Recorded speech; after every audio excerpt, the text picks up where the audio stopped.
Ya, Assalamualaikum warahmatullahi wabarakatuh. Saya lanjutkan untuk membedah kisi-kisi TKA Matematika SMA. Pada kesempatan ini yang akan saya bedah adalah soal dan latihan. Ya, soal dan latihan seperti apakah yang akan saya bedah? Ya, simak penjelasan saya berikut. Ya, ini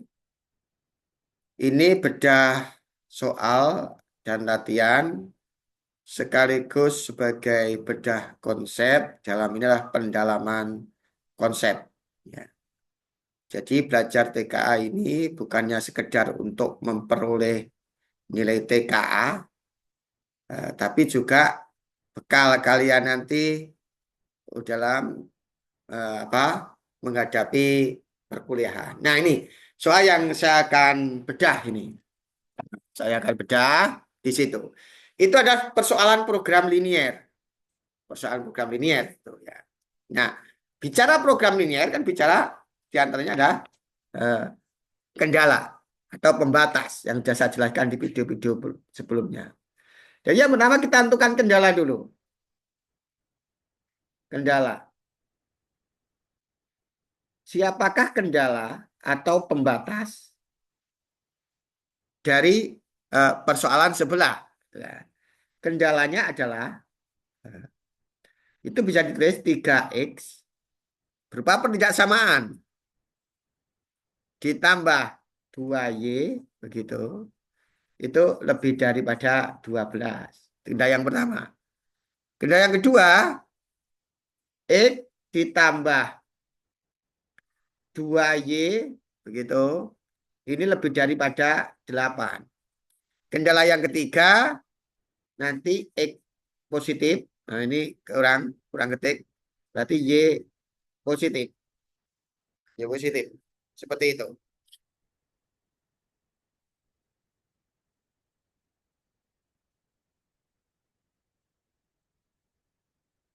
Y positif. Nah, kemudian karena itu persoalan program linear, maka harus tahu siapa fungsi objektifnya. Fungsi objektifnya, nama lainnya itu fungsi sasaran, nama lainnya adalah fungsi tujuan. Siapa?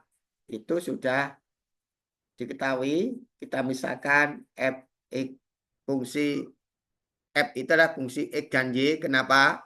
Besar kecilnya eh, nilai dari fungsi objektif itu tergantung siapa x-nya dan siapa y-nya. Makanya fungsi f x y itu adalah eh, x ditambah 3y. Nah, sudah sekarang. Setelah ditentukan kendala atau pembatas, sorry, ini pembatas maksudnya. Nah, sudah ditentukan kendalanya, sudah ditentukan pembatas, maka kita menentukan daerah penyelesaian dari kendala atau pembatas ini. Dicari, cari. Bagaimana mencarinya? Ini mencarinya.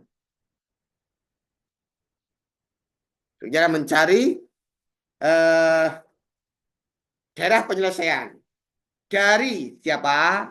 Dari kendala ini. Daerah penyelesaian dari kendala ini. Nah, ini membuat sumbu simetri,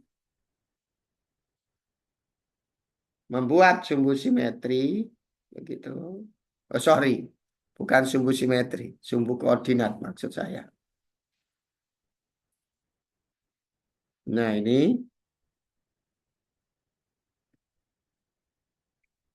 adalah sumbu X begitu. Ini adalah sumbu Y. Saya buat skala. Satu-satunya 2. Ini berarti 6. Sorry. 4. Kemudian 3 satunya berarti 6. Ini 8. Dan seterusnya. Dan seterusnya. Ini satu-satunya adalah 2. 2 satuannya nanti 4. 3 satuannya nanti 6. Ini 4 satuannya 8. Dan seterusnya. dan seterusnya. Nah, lanjut kita akan menggambar daerah penyelesaiannya ini. Menggambar daerah penyelesaian yang pertama ini, yaitu di manakah daerah 3x+2y lebih dari 12. Kita gambar dulu garisnya, garis pembatasnya. Nah, ini misalkan kendala 1. Ditutup Y-nya, seperti video-video sebelumnya, 3x sama dengan 12, berarti X-nya 4. X-nya 4. X-nya 4. Nah, karena 12 bagi 4. Nah, X-nya 4, sini. Gantian yang ditutup, 2Y sama dengan 12, berarti Y-nya 6. Nah, Y-nya 6. Dihubungkan oleh garis. Dihubungkan oleh garis.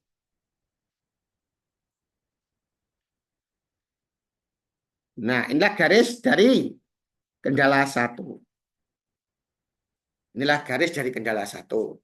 Pertanyaannya, di manakah daerah penyelesaiannya ini? Di kanannya garis 1K atau di kirinya? Kan itu kan? Ya, uji lokasi 0,0. 0,0. Berarti ini 0, ini 0, 0 lebih dari 12. Pernyataan salah. Jadi kalau 0,0 uji lokasi 0,0 disubstitusikan ke fungsi kendala ini menyebabkan pernyataan salah, berarti 0,0 bukan bagian dari daerahnya ini. Ya. Berarti daerahnya mana? Di kanannya berarti. Yang bukan mana? Di kirinya. Nah, diarsir sesuai dengan saya jelaskan di awal, saya berikan perjanjian gitu, yang arsiran adalah bukan DP. Tuh. Nah, ini sudah ditentukan daerah penyelesaiannya.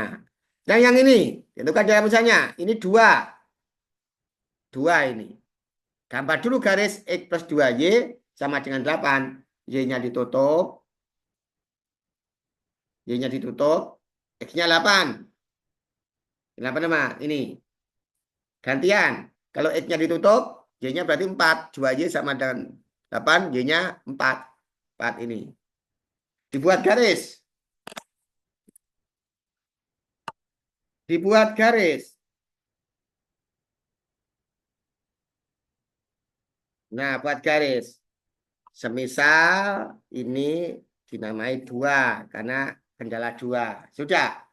Pertanyaannya sama dengan yang tadi. X+2Y lebih dari sama 8. Jaraknya di mana? Di bawahnya garis 2 atau di atasnya garis 2. Uji lokasi. Siapa yang uji?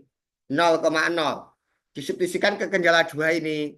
0, 0, 0 lebih dari 8. Kan pernyataan yang salah itu.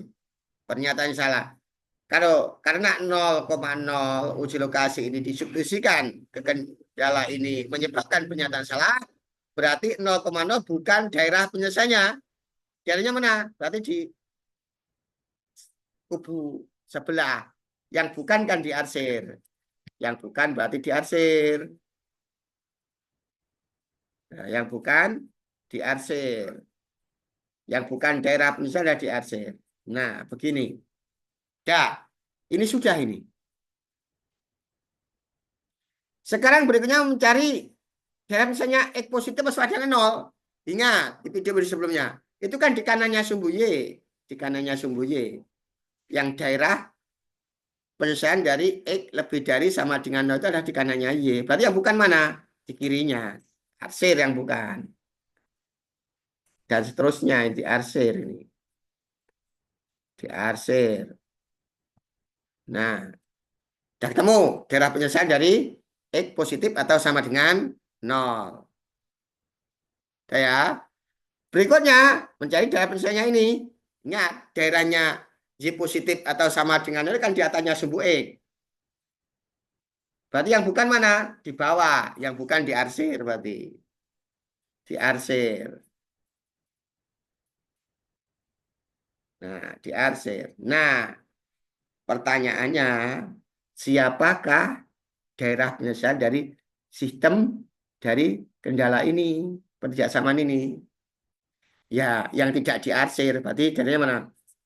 Nah, DP-nya itu yang tidak diarsir. Nah, ke kanan sampai Tahingga. Jadi batasnya itu ini, batas kirinya. Ini, nah, ini, ke sana sampai Tahingga. Nah, sudah terbentuk daerah penyelesaian dari ini. Setelah itu terbentuk, maka menjadi titik pojok. Nah, ini titik pojoknya kan ini. Dari daerah penyelesaian itu. Daerah penyelesaian kan ini.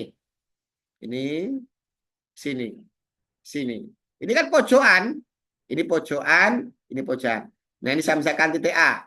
Karena ini 6, berarti artinya 0,6. Ingat itu. 0,6. Bukan 6,0. 0,6. Ini titik B. Belum tahu. Nah, nanti ditentukan bagaimana titik B setelah ini. Titik C. Titik C itu ada kalau di 8 berarti 8,0. Nah, itu. Nah, itu titik pojoknya. Nah, titik pojoknya ada 3 A, B, C. Nah, sekarang persoalannya titik B. B ini gimana untuk menentukan? Ingat, B itu diperoleh. B itu kan perpotongannya garis 1 sama garis 2. Berarti kendala 1 sama kendala 2. Tulis 3X plus 2Y sama dengan 12. X ditambah 2Y sama dengan 8. Nah ini, jadi titik B itu perpotongannya antara garis 1, yaitu ini, sama garis 2, yaitu ini. Nah, cara menentukan X dan Y-nya seperti pembelajaran pada saat membahas sistem persamaan linear dua variabel. Jadi ini bisa ditentukan X-nya. Bisa dengan substitusi, bisa dengan eliminasi, bisa dengan campuran. Nah, setelah saya gunakan dengan menggunakan eliminasi, ketemu X-nya itu sama dengan 2. Jadi saya menggunakan eliminasi itu X-nya sama dengan 2. Terus kemudian ketemu Y-nya sama dengan 3. Jadi setelah saya menggunakan substitusi dari ini, ketemu X-nya 2, Y-nya 3. Maka titik B ini koordinatnya berapa? 2,3. Silakan coba kalau tidak percaya nanti dengan eliminasi substitusi. Temunya itu. Nah, titik pojoknya sudah diketahui, sudah ditemukan. Nah, titik pojoknya sudah ditemukan. Titik A, berarti siapa dia? 0,6. Kemudian titik B, tadi sudah ditemukan ini berapa ini? 2,3. Kemudian titik C, ya, titik pojok pada dalam pecahan 8,0. 8,0. Nah, titik-titik pojok inilah nanti yang akan menyebabkan nilai minimum atau nilai maksimum dari fungsi objektif. Nah, kita cari sekarang. Kita cari sekarang. Nah, ini F 0,6 berarti X-nya diganti 0, Y-nya diganti 6. Berarti sama dengan X-nya diganti 0, 0. Kalau Y diganti 6, 18. Berarti sama dengan 18. Berikutnya F 2,3. X-nya diganti 2 berarti 2 ditambah. Y-nya diganti 3 berarti 9. Berarti 11. Berikutnya F dari 8,0. X-nya diganti 8. Y-nya diganti 0 berarti 0. Ini 8. Nah, pertanyaannya apa? Pertanyaannya itu adalah siapa nilai minimumnya? Siapa minimumnya ya? 8 ini minimumnya. Nah, ini berikutnya. Kita simpulkan bahwa nilai minimum dari fungsi objektif dengan yang memenuhi ketidaksamaan di sebelah itu adalah ini. Nah, pertanyaannya, kenapa soal itu yang ditanyakan minimum? Nah, kenapa yang ditanyakan minimum? Nah, itu bisa dilihat, bisa terjawab dengan mengamati gambar. Sekarang ini pendalaman konsep ini. Kenapa yang ditanyakan minimum dari persoalan sebelah itu? Ini terjawab dengan melihat apa? Daerah penyelesaian ini. Coba. Daerah penyelesaian itu kan ke kanan sampai tidak terbatas. ke kanan sampai terbatas. Berarti dia maksimumnya tak hingga, gitu loh ya. Karena dia tidak terbatas, berarti maksimumnya tidak terbatas. Makanya kalau ada daerah penyusunan seperti ini, yang tanyakan minimumnya. Karena maksimumnya itu tidak terbatas. Nah, ini pendalam konsepnya. Nah, itu contoh 3, bedah soal sekaligus eh, bedah konsep, pendalaman konsep. Ini merupakan soal UN tahun 2002. Nah, berikutnya untuk pendalaman konsep lagi. Untuk pendalaman konsep lagi,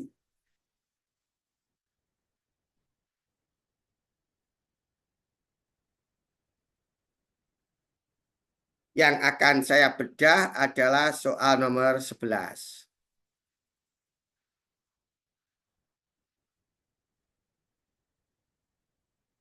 Yang ingin saya bedah soal nomor 11. Ini. Nah, itu ada suatu perusahaan akan mengangkut barang yang terdiri dari 480 kardus dan 352 peti dengan menyewa 2 jenis kendaraan yaitu mobil bak dan mobil truk. Mobil bak dapat mengangkut paling banyak 40 kardus, sementara dan itu sebenarnya bukan din, dan 16 peti, begitu. Sementara truknya itu dapat mengangkut paling banyak 30 kardus dan 32 peti. Jika biaya sewa untuk mobil bak 100.000 dan truk 150.000 sekali jalan, sekali angkut, biaya minimum untuk mengangkut barang-barang tersebut adalah, oke, perhatikan sekali. Nah, maka kita tentukan kalimat kuncinya dulu. Jadi kita, karena ini persoalan program linear nomor 11, itu maka harus kita tentukan kendala atau pembatasnya. Kendala atau pembatas. Siapa kendala atau pembatas dari persoalan di samping? Nah, kendalanya atau pembatasnya itu berupa kalimat matematik yang berupa sistem pertidaksamaan linier. Ya, kita akan membentuk sistem pertidaksamaan linier itu dari persoalan di sebelah. Nah, wah, perhatikan di sini. Nah, ini. Gini. Untuk menentukan kendala pembatas dari persoalan tersebut. Kita harus menemukan kata-kata kunci. Kata-kata kunci yang penting.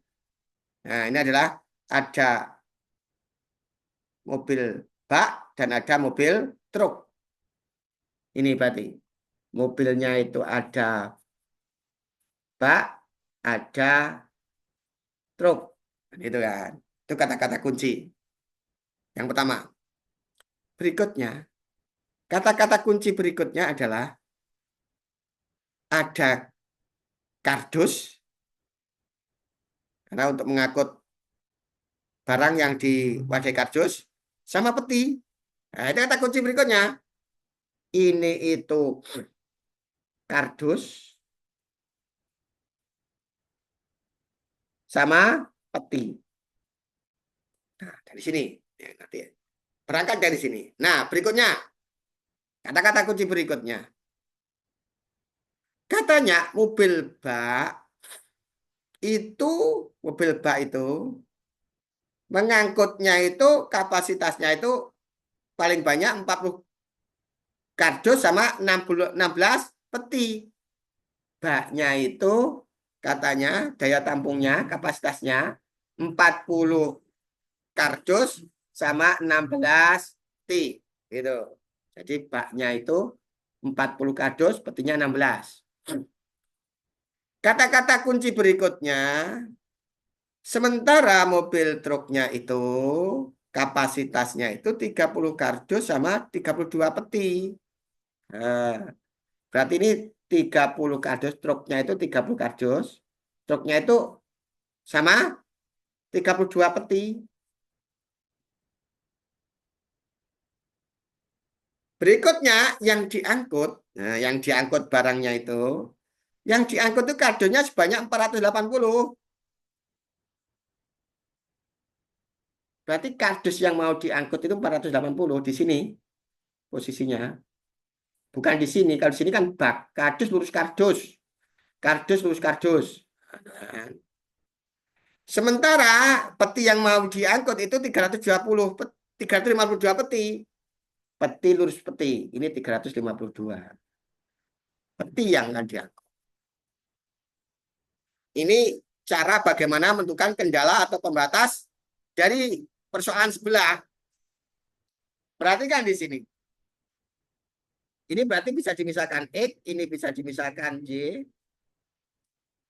Berarti ini 40X ditambah 30Y.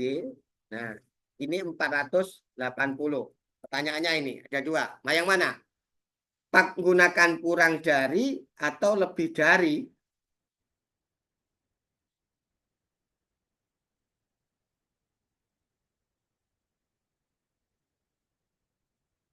Ini kan maksudnya kardus yang dibawa oleh mobil bak dan kardus yang dibawa oleh mobil truk seperti ini,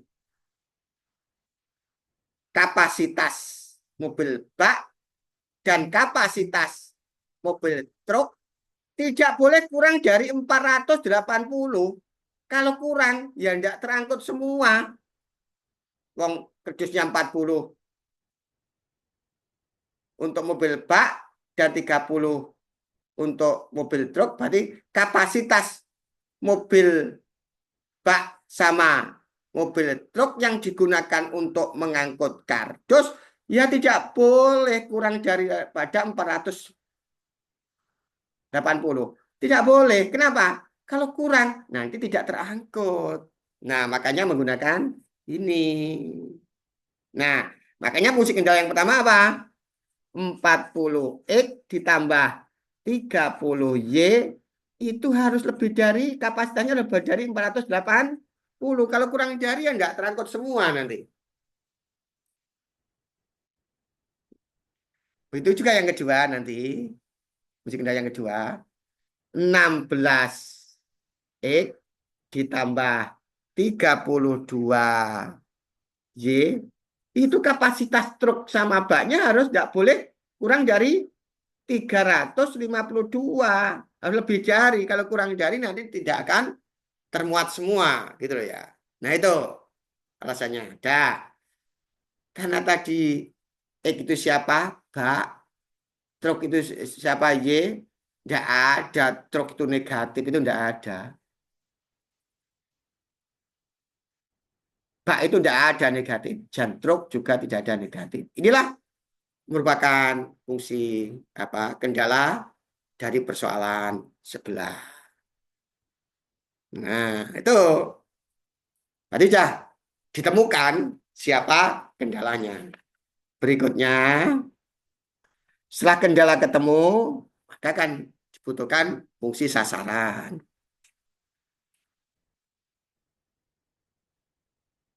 Fungsi objektif atau fungsi sasaran atau fungsi tujuan. Kan gitu kan? Karena permisalnya X sama Y, ini merupakan fungsi X, Y. Nah, itu. Siapa yang begininya? Perhatikan. Nah, ini kan fungsi tujuannya karena untuk ngangkut barang supaya pengusaha itu untung, perusahaan untung kan biaya yang minimum kan? Biaya yang minimum. Nah, ya. Jadi untuk sewa truk, untuk sewa mobil baknya kan ini. Jadi nanti kalau yang akan diangkut itu adalah apa? Kardus, ya, kardus, itu. Maka nanti ini baknya itu mobil baknya sewanya kan 100.000 per bak angkut. Berarti untuk kardusnya nanti ya biayanya ya 100.000 X. Nah gitu. Kemudian untuk truknya Biayanya truknya nanti biaya truk sama bak yang digunakan untuk mengangkut kardus sama peti itu ya 150. Nah, ini adalah J. Itulah fungsi sasarannya. Ini nanti harus mengangkut, harus menggunakan mobil bak ada berapa? Kalau satu mobil bak itu 100 ribu, berarti kalau menggunakan X mobil bak ya ya 100 ribu X. Kalau satu kali jalan truk itu 150 ribu, kalau menggunakan Z menggunakan Z mobil truk ya 150 kalikan Y. Nah, itu. Nah, terus bagaimana minimumnya? Bagaimana minimumnya? Ya, silahkan kalian lanjutkan. Berapa biaya minimum? Karena seorang pengusaha itu pasti yang diinginkan adalah biaya minimum, menekan biaya sekecil mungkin. Nah, itu lanjutkan. Saya hanya pada kesempatan ini, soal 11 itu, saya hanya menjelaskan bagaimana pendalamannya itu adalah mencari eh, yang namanya fungsi objektif sama kendala. Silahkan dilanjutkan. Saya hanya menjelaskan bagaimana mencari fungsi, mencari kendala dan fungsi objektif pada kesempatan ini. Untuk soal nomor 11, silahkan dilanjutkan berapa biaya minimumnya.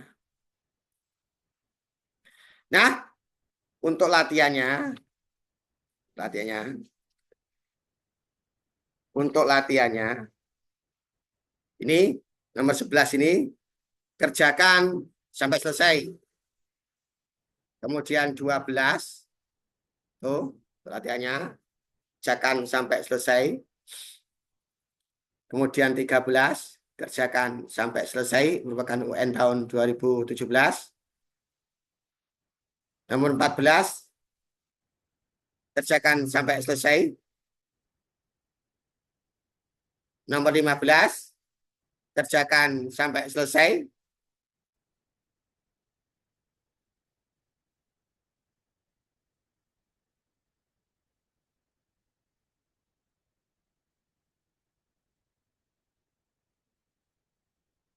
Kemudian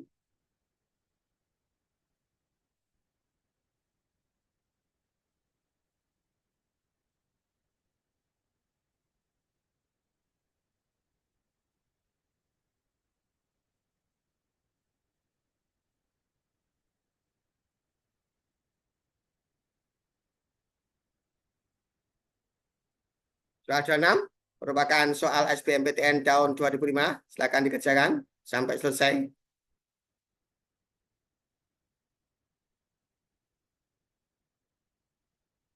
Kemudian 2007, 2007, 27 sampai selesai.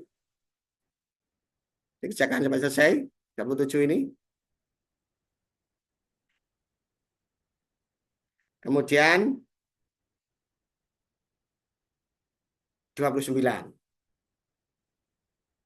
29. Nah, itu wajib kalian kerjakan. Nah, kemudian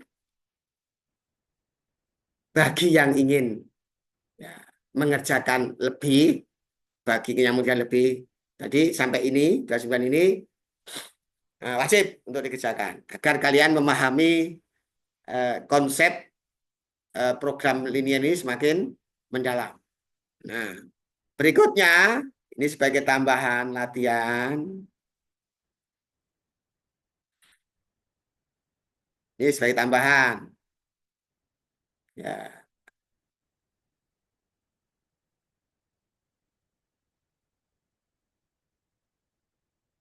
ini 18. Ini tambahan ini. Dikerjakan lebih baik. Kemudian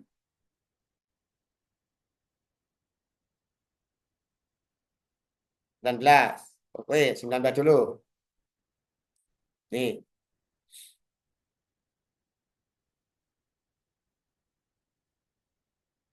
Kemudian 20. Kemudian 22.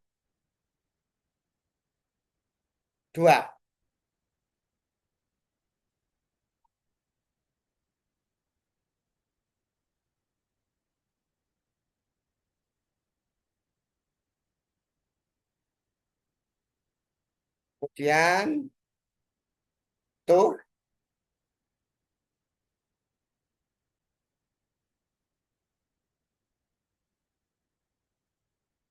16. Ini penting 16 nih. Saya sarankan untuk dikerjakan nomor 16 ini. 16 sama 21. Ini juga penting ini. Saya sarankan 16, 21 eh, dikerjakan. Nah, itu saja kali ini dari saya. Eh, ikuti terus video demi video agar nilai TKA nanti kalian maksimal dan ilmu matematika kalian semakin banyak. Itu saja dari saya kali ini. Semoga ada guna dan manfaatnya. Saya akhiri. Assalamualaikum warahmatullahi wabarakatuh.